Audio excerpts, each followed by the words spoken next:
امروزها با مقصد بهبود بخشیدن به سطح خدمترسانی ساحه تندرستی در ناحیه وخش مسئولین کوشش و تلاش بیشتری به خرج می‌دهند. در این سمت در دایره کارهای آبادانی بخشیده به جشن 35 سالگی استقلال دولتی بینای بیمارخانه مرکزی با مبلغ‌گذاری حکومت جمهوری تاجیکستان مقامات محلی و شریکان رشد با طرح نو و زمانوی تعمیر و از نوسازی گردیده اتاق‌های بیماران تازه و برهوا اینچنین تالار مجلسگاه برای 150 نفر جای نشست مورد بهره برداری قرار داده شده. همزمان تجهیزات و دستگاه‌های معاصر در همه شعبه‌های بیمارخانه دسترس کرده شده است که در پیشرفت و ثمره بخش گردیدن فعالیت اهل کارمندان بیمارخانه مساعدت می‌نماید.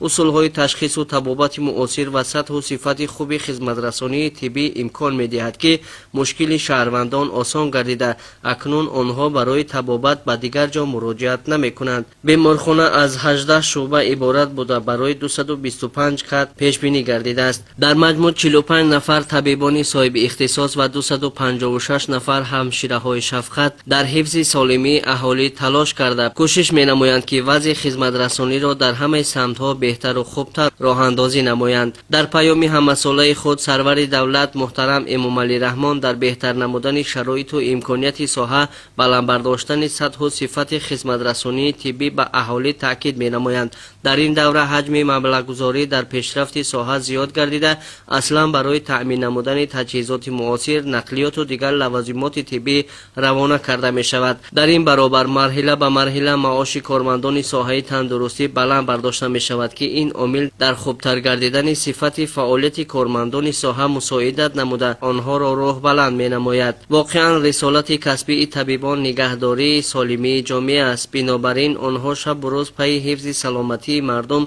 صداقتمندانه تلاش می نمایند که تا سالمی جامعه دائم برقرار باشد چون سالمی جامعه سالمی ملت است.